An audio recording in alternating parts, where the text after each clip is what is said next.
สวั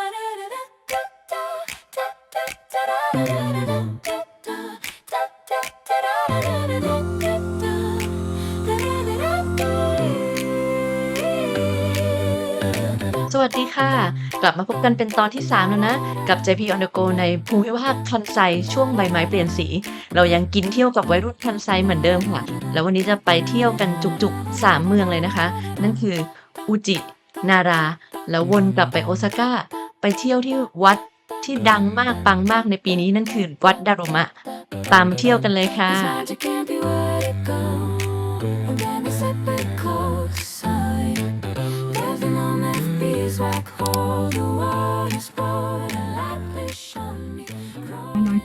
เช้าวันใหม่เป็นยังไง แฮปปี้ นอนไปกี่ชั่วโมง นับไม่ถูก นอนไปกี่ชั่วโมง นอนจนตาห้อย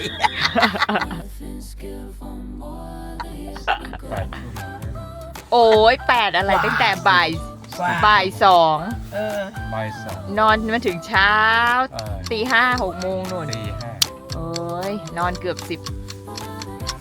ชั่วโมง ไม่ถึงกับต้องตัดออกเลยแล้วถ้าห้องน้ำ 12 ชั่วโมงก็ได้อ่ะ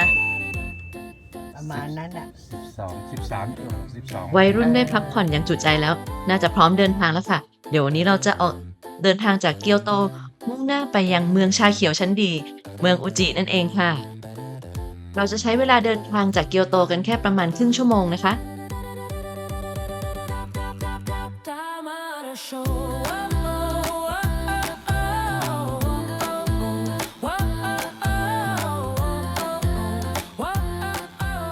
พอมาเที่ยวเมืองเล็กหน่อยที่จอดรถหาง่าย แล้วก็ราคาถูกกว่าในเมืองใหญ่อย่างเกียวโตโอซาก้ามากๆเลยค่ะอย่างตรงนี้เนี่ยก็ใกล้จุดศูนย์กลางของเมืองมากเลยนะแต่ค่าจอดเนี่ยแค่800 เยนต่อวันเท่านั้นเอง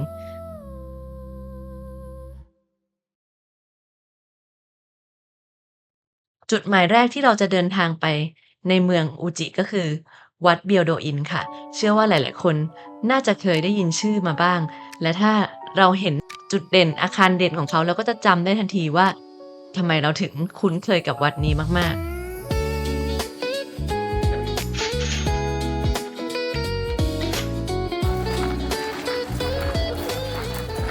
น่าจะเป็นแถวเข้าชม สรุปแล้วเนี่ยคนที่อยากจะแค่เดินถ่ายรูปภายนอกวิหารไม่จำเป็นต้องมาเข้าแถวแล้วก็ไม่ต้องเสียเงินนะคะแถวนี้เขาจะเป็นแถวที่จะเปิดให้เข้าไปชม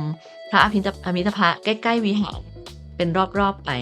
เราก็เลยเลือกที่จะชมด้านนอกค่ะวัดแห่งนี้มีอายุกว่า1,000 ปีแล้วนะคะชื่อของวัดเบียวโดอินก็แปลว่าความเสมอภาค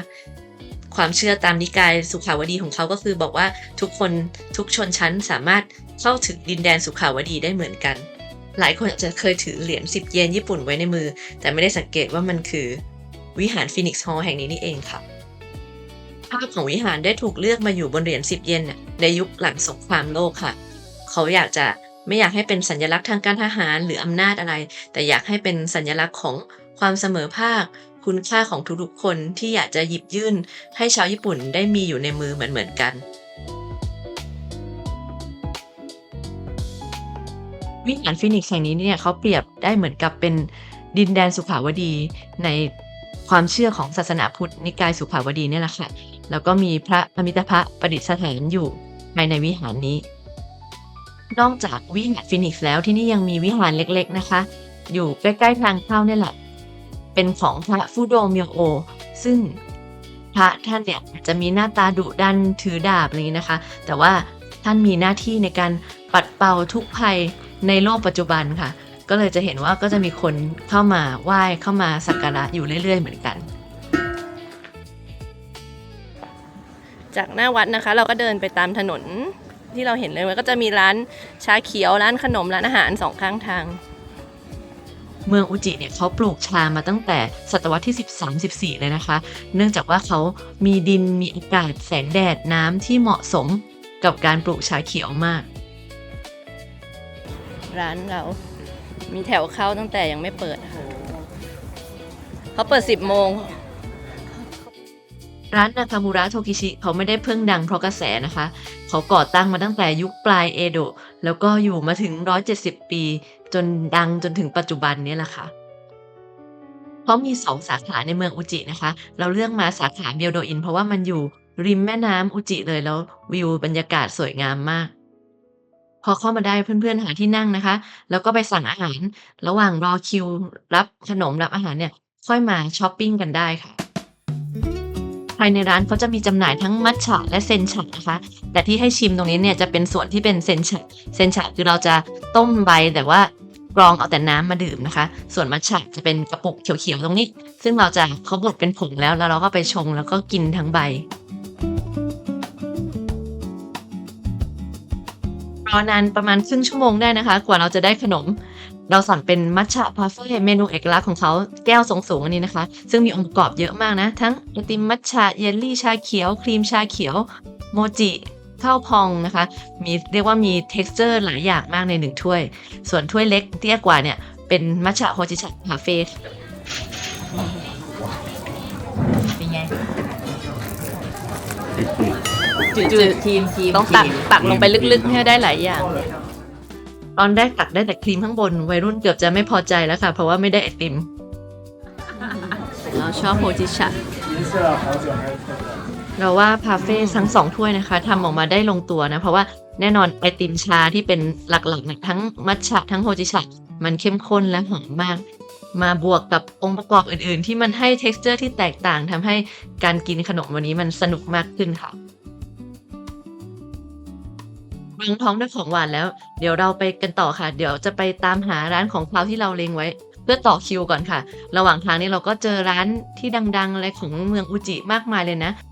และแน่นอนทุกร้านก็จะมีการชูเมนูที่มีองค์ประกอบของชาเขียวของมัทฉะขึ้นมาเป็นเมนูเด่นของเขาค่ะ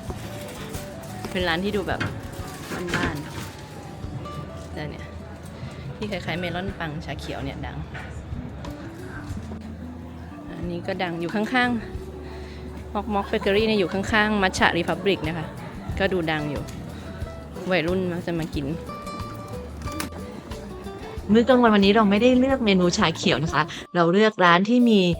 ความพิเศษตรงที่เขาปรุงอาหารด้วยเตาอิโรริคือเตาไฟแบบดั้งเดิมของญี่ปุ่นซึ่งสมัยก่อนเนี่ยมันใช้ทั้งทำอาหารให้ความอบอุ่นและเป็นศูนย์กลางของครอบครัวมาถึงก็มาลงชื่อจองคิวเอาไว้นะคะระหว่างรอเขามี introduction to fish ให้ดูด้วยนะคะแล้วก็มีความหมายของไอโรริก็คือเตาตรงกลางที่ไว้ทำอาหารเขาใส่อะไรขี้เถ้า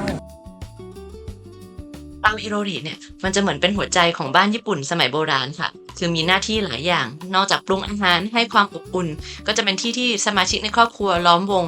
ทานอาหารด้วยกันอย่างนี้แล้วก็ยังช่วยไล่แมลงด้วย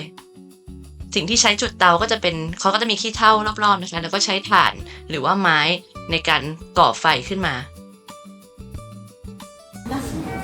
ของเราอัดกะแมคเคอเรลมีเครื่องเคียงนิดหน่อยนะคะเราสั่งเป็นอากาแมคเคอเรลนะคะส่วนคนอื่นจะสั่งเป็นเยลโลเทลปลาหางเหลืองหรือว่าในภาษาญี่ปุ่นคือปลาฮามาจิหรือปลาบุรีนั่นเอง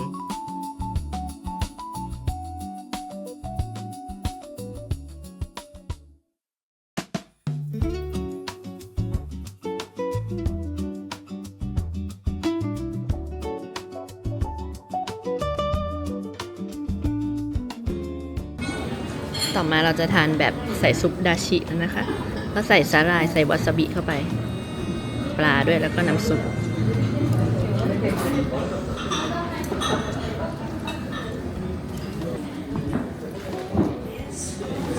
ข้าวต้มปลาชิม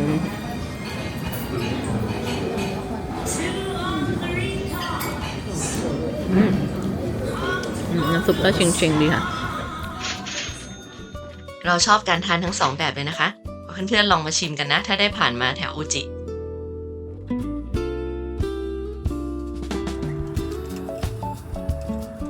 ที่จอดที่นี่นะคะหลายๆที่แหละก็คงจะรับเงินสดอย่างเดียวก็ต้องมีไว้บ้างในการใช้จอดรถตอนบ่ายเราออกเดินทางไปยังเมืองหลวงที่เก่าแก่กว่าเมืองเกียวโตอีกนั่นก็คือเมืองนารา ระหว่างทางเนี่ยเราว่าใบไม้เปลี่ยนสีบนภูเขาสวยมากเลยนะคะ ชมวิวชิคาวะริเวอร์คือแม่น้ำจีนชิคาวะ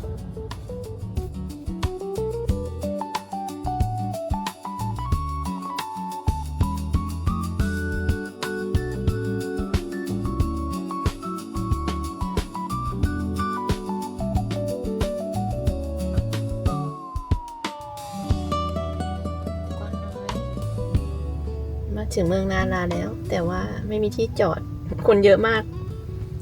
เด็กจับกวาง นาราปาร์ค โอ้ยให้จับด้วยใจดีอ่ะ ใจดีเนาะ ใจดี ระหว่างที่รถติดวนหาที่จอดรถในเมืองนาราเนี่ยเราก็คอยสังเกตกวางของเมืองนาราไปเรื่อยๆนะคะช่วงหลังๆเราอาจจะได้เห็นคอนเทนต์ที่กวางนารามัน aggressive ขึ้น หรือว่ามีการทำร้ายนักท่องเที่ยวอะไรอย่างเงี้ยนะคะแต่เท่าที่สัมผัสด้วยตัวเองวันนี้สังเกตมองไปรอบๆก็ยังเห็นว่ามันส่วนมากใจดีอยู่นะเราก็อย่าไป aggressive ใส่เขาก่อนนะคะ ได้ที่จอดนะคะ6โมงถึง4ทุ่ม20นาที300เยนเหมา1วัน 2,000 เยนวันนี้เหมือนมีงานอะไรด้วยไม่รู้คนเยอะมาก ได้ที่สุดท้ายของอันนี้พอดีวน2รอบได้ละ ใกล้ๆกับทางเข้าวัดโทเดจิมีบริษัทเอกชนที่เขาสร้างเป็นคล้ายๆ information center เป็นที่พักผ่อนให้กับนักท่องเที่ยวค่ะสามารถไปนั่งพักเข้าห้องน้ำมีน้ำดื่มให้แล้วก็ไม่มีค่าใช้จ่ายด้วยนะเขาทำน่ารักมากเลยนะ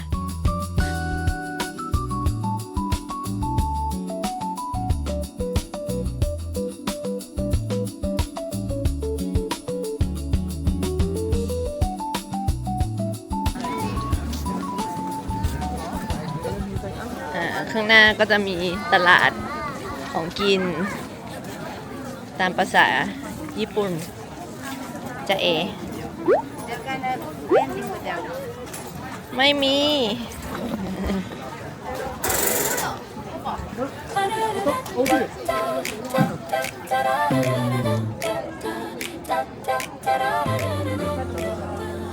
วางฉี่หน้าป้ายฉี่โชว์ ตัวนี้นับว่าเฟียสอยู่นะคะฉี่โชว์หน้าป้าย UNESCO World Heritage เลยวัดโทเดจิแห่งนี้นะคะเขาเป็นวัดหลวงประจำเมืองนาราตั้งแต่สมัยที่นาราเป็นเมืองหลวงเก่าแล้วก็ในเมื่อนาราเนี่ยเป็นเมืองหลวงเก่ากว่าเกียวโตใช่ไหมคะ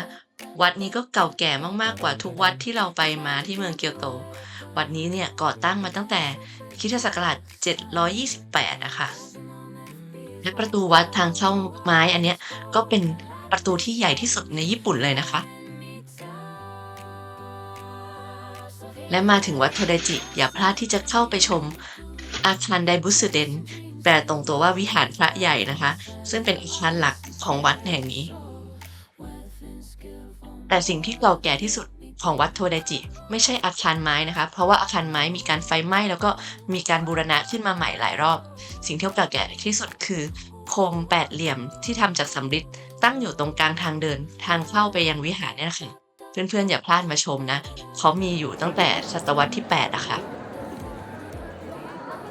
เมื่อเข้ามาภายในวิหารก็จะได้พบกับพระไดบุสึนะคะพระใหญ่ที่สร้างจากสำริดหนักกว่า400ตันนะซึ่งถือว่าเป็น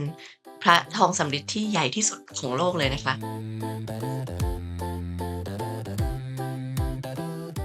อาคารวิหารไม้ที่เราเห็นกับองค์พระใหญ่ไดบุสึเนี่ย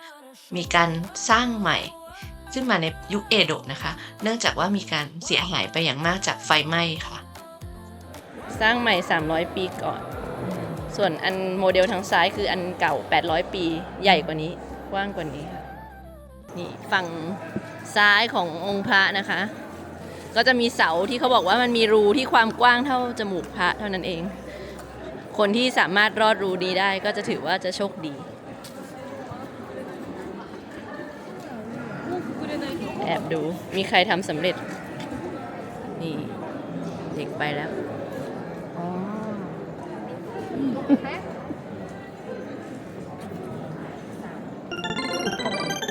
ต้องเอียง ไทย ใส่เลยได้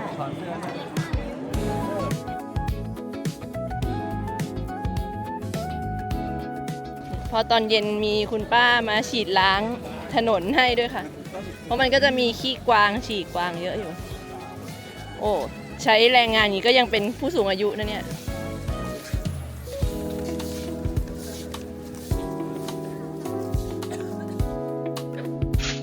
เดี๋ยวเราขับรถไปที่พักของเราในเมืองนาราใกล้ๆเนี่ยแหละค่ะ โรงแรมเรามีโคกับที่จอดนะคะ ไม่แน่ใจเหมือนกันว่าเขาคิดเรทเป็นพิเศษให้อะไรหรือเปล่า ก็คือเข้ามาแล้วก็รับบัตรห่างจากโรงแรมมาประมาณ50 เมตร เมื่อกี้เราไปจอดรถหน้าโรงแรมเอากระเป๋าลงแล้วก็ให้ผู้สูงอายุลงแล้วนะคะ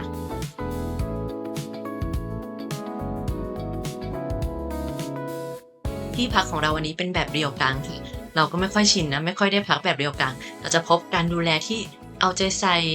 มีขนบธรรมเนียมที่อบอุ่นมากกว่าโรงแรมปกติค่ะอย่างตอนเช็คอินเนี่ยเขาก็จะมีเวลคัมดริงก์แล้วก็ให้เราไปนั่งโต๊ะอย่างดีในการเช็คอินที่พักแบบเรียวกังอีกอย่างหนึงที่เราต้องระวังคือถ้ามันเตียงนอนมันเป็นแบบฟูกอะค่ะผู้สูงอายุก็อาจจะไม่สะดวกเราก็ต้องดูห้องที่มีลักษณะเป็นฟูกสูงเป็นเตียงหน่อยนะ ห้องใน Booking จองมันไทป์เดียวกันนะคะ แต่ว่าพอห้องของจริงเนี่ย อันนี้จะเป็นแบบญี่ปุ่นกว่าคือเป็นพื้นขึ้นมาแล้วก็เป็นฟูกเลย ผู้สูงอายุก็จะลำบากหน่อยเลยสลับห้องกัน ก็มีอ่างแช่นะคะ ห้องน้ำเบสิกเขามีออนเซ็นมี private bath ด้วย อีกอย่างหนึ่งที่เรียวกังมักจะมีคือการมีเซตอาหารมื้อเย็นที่เป็นแบบอาหารท้องถิ่นอะไรอย่างเงี้ยนะคะแต่วันนี้เราไม่ได้จองมื้อเย็นนะเราก็จะไปทานที่ในเมืองนาราค่ะ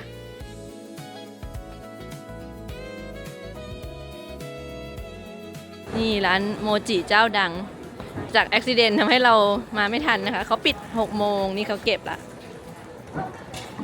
เก็บร้านแล้วขายหมดแล้ว หรือพอมาเช็คอินแล้วผู้สูงอายุเพิ่งรู้ตัวค่ะว่าลืมกระเป๋าสตางค์ไว้ที่โรงแรมที่เกียวโตทำให้เราต้องขอให้ทางโรงแรมที่นาราเขาติดต่อให้ก็เลยจะเสียเวลานิดนึงมาถึงร้านโมจิปิดไปแล้วค่ะถ้าใครได้มาอย่าพลาดนะโมจิร้านนี้ทั้งสนุกแล้วก็อร่อยมากสำหรับมื้อเย็นเราเลือกเป็นร้านนี้นะคะเขาเฉพาะทางเรื่องอุด้งโดยเฉพาะเขาเลยมีอุด้งทุกรูปแบบนะทั้งน้ำซุปซึเคเมงแกงกะหรี่ไปเสิร์ฟในนาเบะหม้อร้อนที่ร้านเนี่ยมีทุกแบบเลยค่ะ ชามเท่ามือถือ เห็นแล้วสมกับเป็นญี่ปุ่นจริงๆ นี่ฟองคาร์โบไฮเดรต ไว้ซอยซอสโอ้ ไอ้นี่มันไอ้ นี่ดูซอย ไอ้ ซอส ชู เขา รสไอ้ชูไอ้ เขาบอกซีอิ๊ว เ เขาบอกซีอิ๊วขาวแบบ ใช่ ขาวแบบใสเลย ไอ้ ค่ะ ไอ้พริก น้ำส้ อะ ม พริก สาย อะ ชูอ่ะ น้ำส้มสาย อ่ะ ชู เดี๋ยวลองชิมเขาพูดว่าซอยซอส กินเนี่ยกุ้งอะนี่ก็จิ้มอย่างนี้ นี่ไข่หวานย่าง ซีอิ๊วขาวที่นี่นะคะขาวใสกิ้งจนกระทั่งวัยรุ่นเราไม่เชื่อเลยว่าเป็นซีอิ๊วขาวต้องมาชิมก่อนนะคะ ถึงจะยอมเชื่อ เราเป็นแกงกะหรี่ เอ๊ะ แล้วไก่ทอดไปไหนอะ อืม ไม่เห็น เฮ้ย เดี๋ยวก่อน นอกจากตกใจกับปริมาณคาร์โบไฮเดรต เขาลื ที่ มใส่ปะ นักนิวทริชั่นต้องไม่ถูกใจแน่ๆ แล้วก็โปรตีนไก่ทอดที่เราสั่งมามันหายไปไหนไม่รู้นะคะ เลยต้องทวงเขา กรุงเทพไม่มีเอาเลย พี่บอกว่าอะไรนะ นะ เส้นออเดนเต้จนปวดขากรรไกร จนเมื่อยกราม ใครมีปัญหาขากรรไกรแนะนำอย่าสั่งอุด้งเย็นนะคะ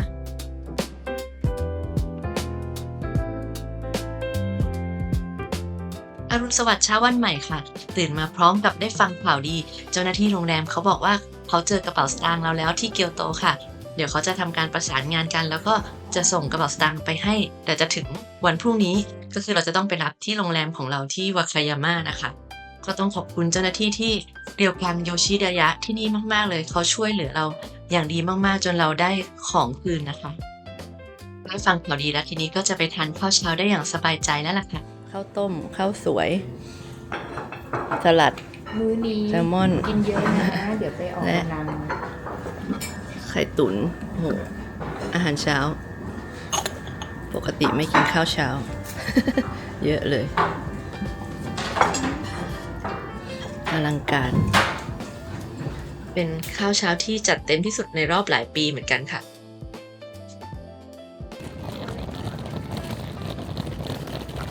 โอไฮโอโอไฮโอโอไฮโอ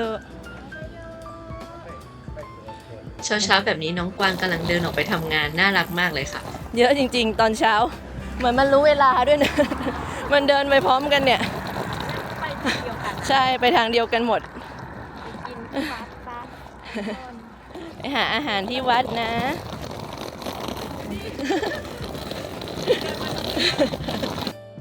เราจะออกเดินทางย้อนจากนารากลับไปที่โอซาก้าค่ะ เพราะว่ามีวัดหนึ่งที่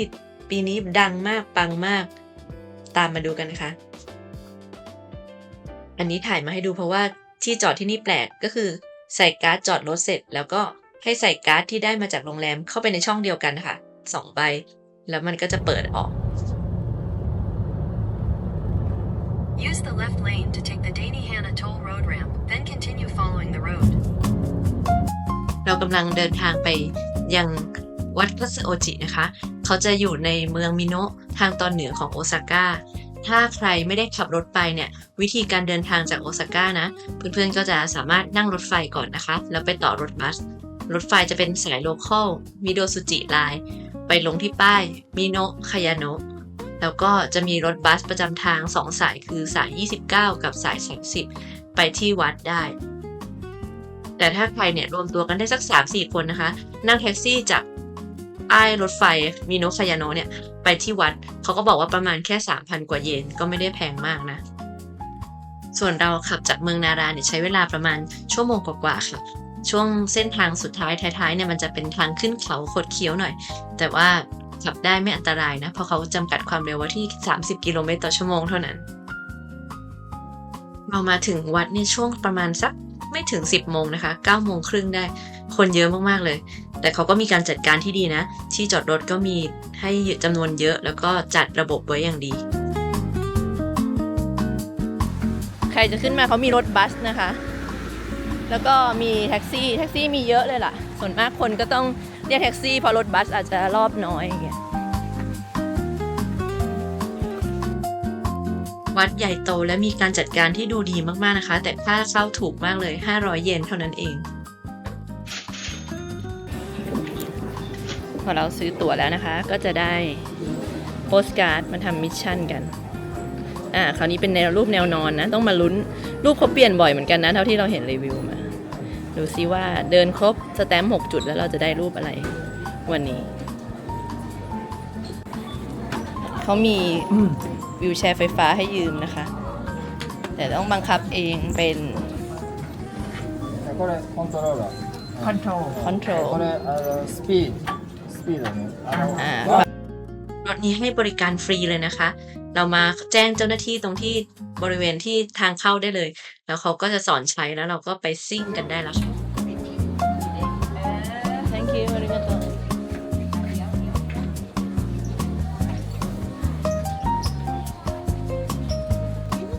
เส้นทางนะคะเขามีเส้นทางวิวแชร์ด้วยนะบอกไว้ว่าตรงไหนวิวแชร์ไปได้คือมันจะมีทั้งบันไดกับมีทางที่เป็นสโลปให้วิวแชร์ขึ้นเรามีวิวแชร์ไฟฟ้าแล้วก็จะสบายขึ้นเยอะเลยแค่เดินเข้ามาในวัดก็ประทับใจในการจัดการของเขาแล้วก็การเปิดกว้างให้ทุกคนนะทั้งคนที่เดินได้คนที่ใช้วีลแชร์สามารถชมวัดได้อย่างทั่วถึงทุกคนเลยค่ะเริ่มเที่ยวไปเราก็ขอเล่าข้อมูลของวัดคัตสึโอจิไปด้วยแล้วกันนะคะจริงๆแล้วชื่อของเขานะคัตสึโอจิเนี่ยแปลว่าวัดแห่งชัยชนะอยู่แล้วแล้วก็มันก็เลยไปเชื่อมโยงกับตุ๊กตาดารุมะค่ะเพราะว่าดารุมะเนี่ยเป็นเครื่องรางที่คนญี่ปุ่นเชื่อว่ามันจะตีความหมายว่าถ้าอยากจะชนะต้องพยายามต้องล้มแล้วลุกเขามีคำกล่าวว่าดารุมะคือล้ม7 ครั้งลุก8 ครั้งคือแสดงถึงความมุ่งมั่นพยายามจนประสบความสำเร็จในสิ่งที่เราปรารถนาที่มาของตุ๊กตาดารุมะเนี่ยมาจากพระโพธิธรรมผู้ก่อตั้งเซนในจีนนะคะเขาเล่ากันว่าท่านเนี่ยบำเพ็ญภาวนานั่งสมาธิหันหน้าเข้าผนังติดต่อกันเป็นเวลา9 ปีจนกระทั่งแขนขาเนี่ยไม่มีแรงแล้วก็รีบหายไปก็เลยกลายเป็นรูปร่างตุ๊กตาทรงกลมขึ้นมา คนญี่ปุ่นก็เลยสร้างตุ๊กตาดารุมะที่ไม่มีแขนขาเพื่อสื่อถึงความอดทนและการไม่ยอมแพ้นั่นเองวัยรุ่นเราผลัดกันร้องขับรถนะคะ แต่รู้สึกว่าความเร็วรถมันไม่ทันใจเขาเดินเองเร็วกว่าก็เลยเดี๋ยวจะเอาไปคืนเจ้าหน้าที่ค่ะแล้วเราจะเดินเที่ยวกันเอง เสาร์นี้นะคะจะบอกจุดสแตมป์เราเดินไปเดินมาเจอจุด 6 ก่อน ตรงทางออกนะคะ เพราะว่าผู้สูงอายุจะเอารถมาคืนละไม่ชอบรถช้าไม่ทันใจ ตัวสแตมป์นี่ไม่ต้องกังวลนะคะ จะปั๊มสลับไม่เรียงกันก็ยังออกมาเป็นรูปได้ หลังจากพิชิตเดินเนินแล้ว เจอสแตมป์อันที่ 1 ค่ะ การเล่นสแตมป์นี่เราเห็นคนเล่นมาหลายที่แล้วนะคะ แต่ยังไม่เคยเล่นเองจริง เรามาลองที่นี่ต้องสะสมให้ครบ6อันนะคะ ถึงจะเป็นรูปที่สมบูรณ์ เขาขอไม่ให้จับดารุมะนะคะ ตรงบันไดที่เป็นเขาเขียนไว้เลยจุดถ่ายรูปบันไดด้านข้างที่ทุกคนต้องมาถ่าย บันไดนี้คนเยอะจนถ่ายวิดีโอไม่ได้เลยค่ะ แต่ยังดีที่เราได้รูปถ่ายมาเพราะมีเพื่อนชาวไทยใจดีช่วยถ่ายให้นะคะ ต้องขอบคุณมาณที่นี้ด้วย นี้เหมือนไปหยิบดารุมะมาเสียงทาย ที่ไหนที่ไหน เนี่ยก็ตรงนี้เลยปะ เหรอ ใช่เขาบอกว่ามันจะมีกระดาษอยู่ แต่ไม่รู้มันยังมีอยู่ไหมนะ เนี่ยมันมี I will take out a fortune slip อะลองดูสิมีอยู่ไหม เขาอยากได้ตัวใหม่เลย ใช่ มันไม่มีอ่ะ มันไม่มีแล้วอ่ะ อยากจะเสี่ยงทายต้องลงทุนหน่อยนะคะ ก็คือดารุมะตัวเล็กที่เราเห็นเนี่ยคือเราเหมือนเป็น CMC ที่เราสามารถไปซื้อไปเช่ามาได้ แล้วก็จะมี CMC ทำนายมาให้เรา แล้วก็เขาก็จะเอาตุ๊กตาดารุมะเนี่ยมาวางไว้ตามที่ต่างๆ หลังจากที่เขาได้ใบ CMC ไปแล้ว ตรงจุดนี้นะคะจะเป็นโถงอาคารใหญ่เมนฮอลล์ของวัด แล้วก็ตรงข้ามกันก็จะเป็นจุดที่จำหน่ายตุ๊กตาดารุมะหรือว่า CMC ดารุมะค่ะ ถ้าเป็นแบบเสียงทาย fortune telling จะเป็นตัวเล็กอะค่ะ ที่มีกระดาษมาด้วย แต่ถ้าจะเป็นดารุมะที่ไปอธิษฐานก็จะเริ่มต้นที่ 3,000 เยน ดารุมะตัวนี้อากงอาม่าจะซื้อไปให้หลานที่กำลังจะสอบเข้ามหาวิทยาลัยค่ะ พอได้ดารุมะมาแล้ว เราก็จะเป็นตัวแทนคนประเทศไทยมาทำพิธีกันก่อนนิดนึงค่ะ ขั้นตอนจริงๆแล้วเขาจะต้องเขียนตาก่อนเนาะข้างหนึ่งข้างซ้าย แล้วก็อธิษฐานว่าเราอยากจะทำอะไรให้สำเร็จ เสร็จแล้วก็ค่อยมาวนควันธูปแต่ว่าเดี๋ยวเราจะให้คนที่อยากขอเนี่ยเขาเป็นคนเขียนตาแล้วก็อธิษฐานเอง เรามาวนควันธูปให้ก่อนละกัน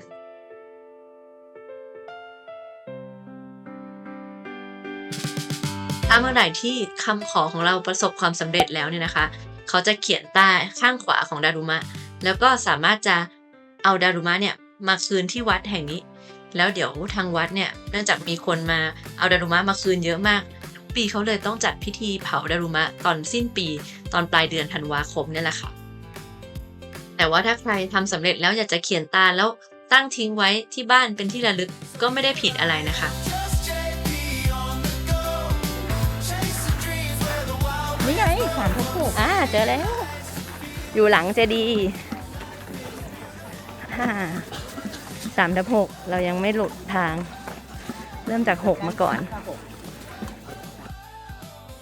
ตรงเจดีย์2 ชั้นนี้ก็จะเป็นจุดสูงสุดที่เราเดินเข้าชมวัดดารุมะได้แล้วนะคะ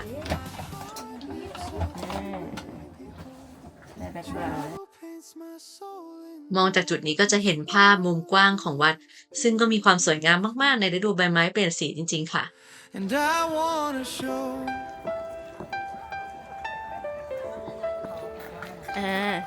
4 นะคะ แล้วลงมาจากเจดีย์นิดเดียว4ละแล้วเดี๋ยวลงไปอีกสเต็ปหนึ่งก็เป็น5ละโห มันอยู่ใกล้กัน ตอนแรกเราก็แบบทำไมเดินมาจะหมดวัดแล้วยังไม่เจอ 4-5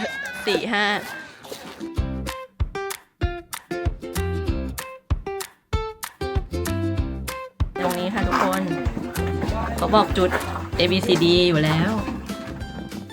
จริงๆ ถ้าสังเกตแผนที่วัดที่อยู่ด้านหน้าหรือว่าแผนที่ที่เขาตั้งไว้ตามจุดสแตมป์ต่างๆเขาก็จะบอกจุดสแตมป์ทั้งหมดอยู่แล้วนะคะ และจุดสุดท้ายของเรา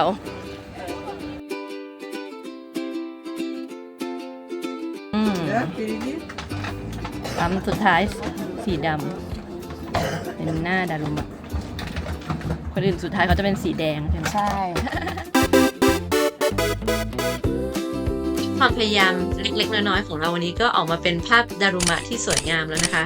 ถือว่าประสบความสำเร็จได้ดารุมะกลับบ้านไปเป็นที่ระลึกแล้วล่ะค่ะ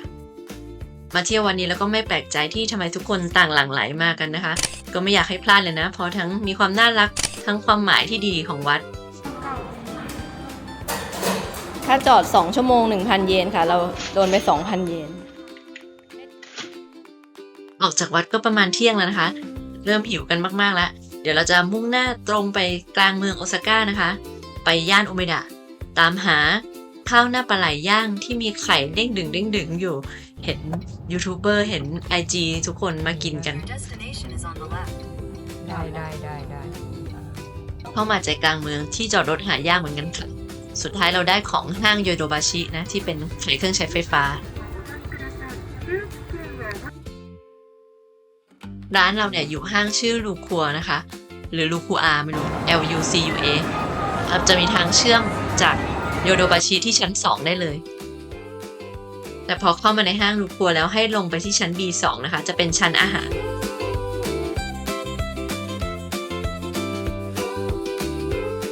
ร้านนี้นี่ถ้าจะฮิตที่สุดในห้างเลยนะคะแถวยาวมากๆร้านนี้เขาเชี่ยวชาญสุดก็ปลาไหลย่างนะคะแต่ว่าจริงๆเขาก็ยังมีเนื้อย่างด้วยข้าวหน้าเนื้อข้าวหน้าปลาไหลกับเนื้อหรือว่าจะเป็นพวกไก่ย่างอะไรก็มีเหมือนกัน we can order and Life size Life half small small size same price okay okay that is small size and one small beef and eel okay that's all ใหญ่นะคะ อันนี้เป็นข้าวแบบครึ่งนะเลยไม่พูนมากเท่าไหร่ แต่ข้าวก็เยอะมากแล้วอะปลาไหลก็ชิ้นใหญ่ นี่ขนาดเราสั่งเป็นจานเล็กกับแบบข้าวน้อยแล้วนะคะยังดูน่าจะอิ่มมากๆเลย ชิมแบบธรรมดาก่อนเขามีให้ใส่สไปซ์เป็นอันนี้สไปซ์ไม่รู้เป็นคืออะไรนะคะดูเป็นเขียวๆแล้วก็มีซอสเดี๋ยวจะชิมรสชาติก่อนแล้วก็ค่อยปรุงต่อชิมปลาก่อนหอมย่างเกรียมค่ะใช้ได้เลยปลามีก้างเล็กๆอยู่บ้างมาชิมเนื้อบ้างนี่เนื้อเล็กแล้วนะ ปลาไหลเขาก็ชุ่มซอสแล้วก็หนังเกรียมดีนะคะเสียอย่างเดียวมันยังมีก้างเล็กๆเล็กๆอยู่ส่วนตัวเนื้อก็ทำออกมาได้ดีแต่เรายังให้ปลาไหลNo. 1เนี่ยต้องเป็นฮิซึมาบุชิที่เมืองนาโกย่าอยู่ค่ะอิ่มอร่อยกับมื้อเที่ยงกันแล้วพระอาทิตย์จะตกดินแล้วค่ะเดี๋ยวเราจะต้องมุ่งหน้าจากโอซาก้าไปที่เมืองที่เราจะนอนคืนนี้นั่นคือเมืองวาคายาม่าบรรยากาศตอนช่วงโพลเพลพระอาทิตย์ใกล้ตกนี่ขับรถไปก็โรแมนติกดีนะคะแล้วตอนหน้าตามไปเที่ยวกับเราที่วาคายาม่าเมืองที่เราไม่เคยมาก่อนเลยค่ะในภูมิภาคคันไซเขามีตลาดปลาที่ใหญ่ที่สุดในภูมิภาคนะมีรถไฟสายธรรมะที่มีในสถานีเป็นแมว3 สีจริงๆเลยใครยังไม่ได้กดติดตามไว้ด้วยนะคะจะได้ไม่พลาดมาเที่ยวกับเราสำหรับวันนี้สวัสดีค่ะ